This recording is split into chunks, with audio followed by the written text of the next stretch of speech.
ചാരവൃത്തി കേസിൽ ജൂലിയൻ അസാഞ്ചിനെ അമേരിക്കയ്ക്ക് കൈമാറണമെന്ന ഉത്തരവിനെതിരായ ഹർജി ബ്രിട്ടീഷ് കോടതി തള്ളിയതോടെ വീണ്ടും ചർച്ചകളിൽ ഇടം പിടിക്കുകയാണ് ജൂലിയൻ അസാഞ്ച് കേസ്. ഈ അവസരത്തിൽ ആരാണ് ജൂലിയൻ അസാഞ്ച് എന്നും എന്താണ് അദ്ദേഹത്തിന്റെ പേരിൽ പറയുന്ന കേസ് എന്നും നോക്കാം. 2010 US സൈനിക രഹസ്യങ്ങളും നയതന്ത്ര രേഖകളും പുറത്തുവിട്ടതിന് ചാരവൃത്തി നിയമപ്രകാരം വിചാരണ ചെയ്യാൻ അസാഞ്ചിനെ വിട്ടുകിട്ടണമെന്നാണ് US ആവശ്യപ്പെടുന്നത്. ഓസ്ട്രേലിയൻ പൗരനും വിക്കിലീക്സ് സ്ഥാപകനുമായ ജൂലിയൻ അസാഞ്ച് 5 വർഷമായി ലണ്ടനിലെ ബെൽമാഷ് ജയിലിലാണ്. 2010 വിക്കിലീക്സ് എന്ന വെബ്സൈറ്റിലൂടെ അമേരിക്കയുടെ അതീവ രഹസ്യ സൈനിക രേഖകളും ഇറാഖിൽ US സൈന്യം പ്രവർത്തിച്ച ക്രൂരകൃത്യങ്ങളുടെ ദൃശ്യങ്ങളും പുറത്തുവിട്ടതാണ് അസാഞ്ചിനെതിരെയുള്ള കേസ്. 2012 ജാമ്യവ്യവസ്ഥ ലംഘിച്ച് ഇക്വഡോർ എംബസിയിൽ അഭയം തേടിയ അസാഞ്ചിനെ 2019 ഏപ്രിലിൽ അവിടെ നിന്ന് പുറത്താക്കിയിരുന്നു. കൂടാതെ ജാമ്യവ്യവസ്ഥ ലംഘിച്ചതിന് ബ്രിട്ടീഷ് പോലീസ് അദ്ദേഹത്തെ അറസ്റ്റ് ചെയ്യുകയും ചെയ്തു. സ്വീഡനിൽ അസാഞ്ച് ലൈംഗികമായി പീഡിപ്പിച്ചുവെന്ന് ആരോപിച്ച് 2 സ്ത്രീകൾ രംഗത്ത് വന്നിരുന്നു. എന്നാൽ കേസിനു പിന്നിൽ രാഷ്ട്രീയ ലക്ഷ്യങ്ങളാണെന്നും അമേരിക്കയുടെ നീക്കമാണിതെന്നുമാണ് അസാഞ്ച് നടത്തിയ പ്രതികരണം. 2006 ജൂലിയൻ അസാഞ്ച് സ്ഥാപിച്ച വിക്കിലീക്സ് ഉറവിടങ്ങൾ വെളിപ്പെടുത്താതെ രഹസ്യ വിവരങ്ങളും രേഖകളും പ്രസിദ്ധീകരിക്കുന്ന സ്വീഡൻ ആസ്ഥാനമായുള്ള ഒരു അന്തർദേശീയ മാധ്യമ സംരംഭമാണ്. മുൻ US army intelligence analyst Chelsea Manning ചോർത്തി നൽകിയ അതീവ രഹസ്യ രേഖകളായിരുന്നു വിക്കിലീക്സിലൂടെ അസാഞ്ച് പ്രസിദ്ധീകരിച്ചത്. എന്നാൽ 2017 അന്നത്തെ പ്രസിഡന്റ് ബറാക് ഒബാമ മാനിങ്ങിന്റെ ശിക്ഷ ഇളവ് ചെയ്തതിനെ തുടർന്ന് അദ്ദേഹം മോചിപ്പിക്കപ്പെട്ടിരുന്നു.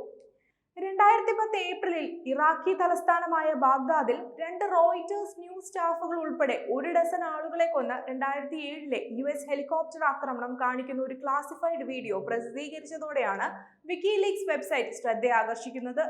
അസാഞ്ചിനെതിരെയുള്ള ഈ നടപടി അദ്ദേഹത്തെ ജീവിതകാലം മുഴുവൻ ജയിലിൽ അടയ്ക്കാനും അതുവഴി ലോകമെമ്പാടുമുള്ള പത്രപ്രവർത്തനത്തെ തടസ്സപ്പെടുത്താനുമാണെന്നാണ് റിപ്പോർട്ടേഴ്സ് വിതൗട്ട് ബോർഡേഴ്സ് പോലുള്ള സംഘടനകൾ ആരോപിക്കുന്നത്.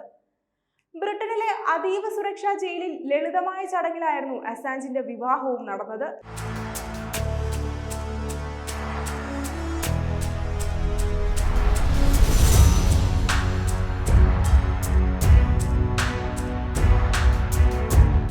ഏറെ നാളായി പ്രണയത്തിലായിരുന്ന സ്റ്റെല്ല മോറിസിനെയാണ് അസാഞ്ച് വിവാഹം കഴിച്ചത്.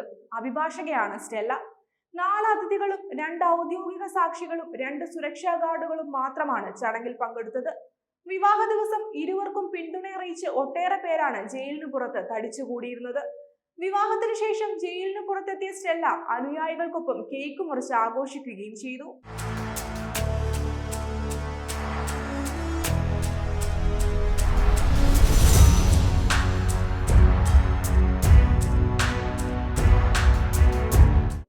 ഇക്വഡോർ എംബസിയിൽ അഭയം തേടി താമസിക്കവേ നിയമപരമായ വഴികൾ തേടുന്നതിനിടെയാണ് അസാഞ്ചും സ്റ്റെല്ലയും കണ്ടുമുട്ടുന്നത്.